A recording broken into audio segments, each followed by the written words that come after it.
His coach, you look at him as dad. Do it look like his son supposed to be taking your dad? I don't even feel right. Y'all hear this time? Oh, Tank don't pay his coach. Come on now. Coach Barry Hunter trained Tank for this fight with Lamont Roach, not Calvin Ford. A lot of people were saying that this performance has something to do with that. So, is something really going on between Calvin Ford and Tank Davis? Check out what Tank had to say. Check out what Tank Davis had to say. Right now, he's facing the biggest fight of his life, and it's not in the boxing ring. After narrowly avoiding jail time for a recent probation violation, the WBA lightweight champion is now caught in an even bigger battle, a lawsuit that could threaten his career. Lamont Roach's team has officially taken the controversial majority draw decision to court, arguing that Davis's own words in the ring serve as proof that the fight was rigged. Roach, his coach, or his manager, or whoever it is, his trainer, somebody filed a lawsuit, right? His lawyer filed the lawsuit. Yeah. During the final moments of the fight, as Roach continued to challenge Tank, Davis uttered the words that ignited the controversy. Asterisk, you are going to win. They are going to give it to you. Asterisk at the time. Many dismissed it as typical mind games, but now Roach's legal team is using that very statement as the foundation of their lawsuit, arguing it was a clear admission of corruption. Their case is straightforward.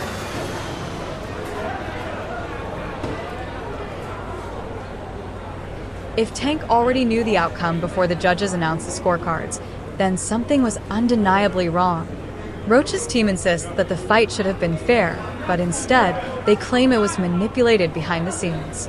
This lawsuit isn't just about overturning the decision. It's about exposing what they call a blatant robbery in boxing. If the court rules in their favor, Tank could be sidelined from the sport for the next 28 months. Punches are being thrown, it has to be a knockdown. I've heard some people saying, that he should be disqualified. He went back to the corner. I don't buy that, to be honest with you. I think that's a warning. That's 2 years and 4 months of forced inactivity, an absence that could drastically alter Tank's career at 30. The boxing world moves fast, and while he's tied up in legal battles, younger fighters will be making their mark. This legal storm couldn't have come at a worse time. Already burdened by a history of legal trouble, his recent probation violation has only worsened matters. His decision to leave Florida without permission, despite being given multiple chances, led the judge to question whether he truly respects the law. During the hearing, she reminded him of her previous leniency, granting him special permission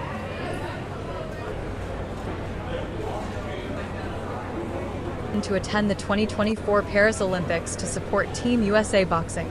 Yet he still broke the rules by traveling without approval.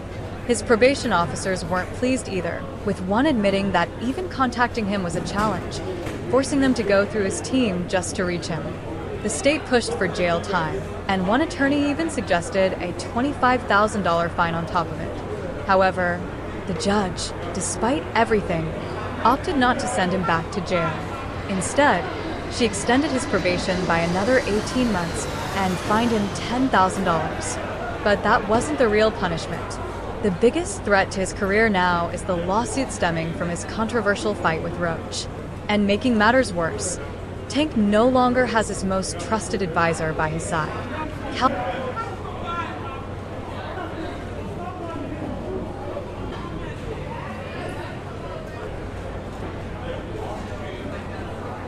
Calvin Ford, the trainer who guided him to superstardom, is no longer part of his team, and he's now speaking out about what's gone wrong. Ford has witnessed Tank navigate legal troubles before, yet he still managed to stay focused on boxing. In Ford's eyes, the difference back then was Floyd Mayweather. Asterisk, Tank is a fighter. That's what he does best. He should stick to that.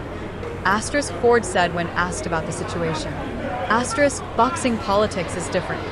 It takes experience.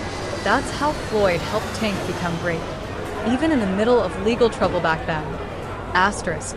He's like, when I ain't had no pops, Cal was the person that you feel me, step in that. So no matter if he's not my coach, anything like that, he's always gonna be in my life. Ford's comments weren't just advice, they were a reminder. He emphasized that when Tank was under Mayweather's guidance, he managed to navigate his legal troubles without letting them derail his career. Floyd had faced his own issues outside the ring, but he knew how to balance everything while continuing to dominate the sport. With his experience, connections, and deep understanding of boxing's toughest business and legal challenges, Mayweather ensured that Tank stayed focused on what mattered most, winning. The thing I want to touch on is the Floyd situation. Floyd is Floyd. That's like I said, Tank is Tank, man. But at the end of the day, the man is chasing greatness. And you should be supporting that. I always tell you that. You should be supporting it, It's a rocky road that we said was going on. Just pay attention. Now, Tank is determined to do things his own way, but Ford believes that's his biggest mistake. The legal system doesn't care about his knockout record, and the courts aren't swayed by championship belts. Without the right people guiding him, his career could unravel before he even steps into the ring again. According to Ford, Tank's decision to distance himself from the team that helped him rise to greatness might just be the downfall he brought upon himself. Calvin, he been with me since I was 7. I used to sleep in Coach Calvin's house. I used to sleep at his job when we were working at a seafood restaurant in Baltimore. Tank's problems extend far beyond this one lawsuit. It's his entire reputation in boxing that's at stake. If the court uncovers any evidence suggesting the Roach fight was manipulated, the consequences could go beyond a suspension. He risks being ostracized from the sport. While boxing has seen its share of controversies, once a fighter is branded as part of corruption, redemption is nearly impossible. Sponsors pull out, networks hesitate to broadcast their fights, and sanctioning bodies may even strip them of their titles. For Tank, whose career thrives on his knockout power and electrifying performances, such a downfall would be catastrophic. If Coach Calvin was in this corner, he said, we'll see. Right, because it's nobody's business, but, he didn't mean anything by that, Facts. There you go. They forever family. The Roach fight was already considered one of Tank's worst performances, but with this lawsuit looming, it's now under even greater scrutiny. Did he truly struggle that night? Or was there something more going on behind the scenes? Was the fight as competitive as it seemed? Or was the outcome predetermined before the opening bell? These are the questions now being raised by fans, analysts, and even fellow fighters. And with Calvin Ford no longer in his corner, Tank has lost the steady voice of experience that once kept him grounded and focused. Was the first one in the gym, the last one out the gym. Tank used to sit on the ring like this and watch me train him. How old is he at this point? He was like 7, 8. A lot of stuff that I was giving my son was giving it to Tank. So it was a perfect fit. Tank was like the fam. If Tank doesn't take control of this situation, it could spiral even further.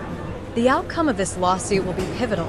If he's found guilty of any wrongdoing, his 28-month suspension could be extended even longer. Ford's message was clear. Tank needs to refocus on being a fighter. He can't navigate the business side of boxing without the right people guiding him.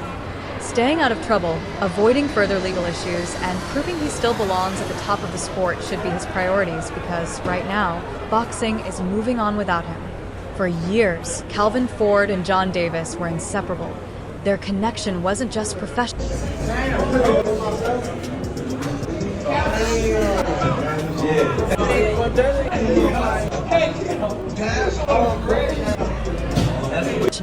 It was deeply personal. Ford had been there from the beginning, shaping Davis into the star he is today. Fans never imagined Tank stepping into a major fight without him, but on March 1st, that's exactly what happened. For the first time, Davis entered the ring without Ford in his corner, and it resulted in his first ever non-victory, a majority draw against Roach. Some believe the decision was a robbery, while others see it as karma for breaking up a winning team. The exact reason behind their split remains unclear. Ford himself has downplayed it, saying he simply stepped back, but his comments in a recent interview suggest there's more to the story. Man, I'm not. Honestly, I thought I should have won without that being counted and out down. Look, I ain't the ref. I ain't really, you know what I'm saying? Like, if he had to wipe short out his eye, he had to wipe short out his eye. But the rules do state, if you voluntarily take a move, then that's an automatic 8. Ford explained. He came to see me dead slow, worrying about me because, boom, he knows I spend time with my amateurs. You both know me very well. I always spend time with my amateurs. That's my piece. On the surface, it sounds like Ford simply wanted to focus on his younger fighters, but that reasoning doesn't sit right with many. Ford had always balanced training amateurs while still making time for Tank. So why would he suddenly step back from his biggest fighter right before one of the most controversial fights of Tank's career?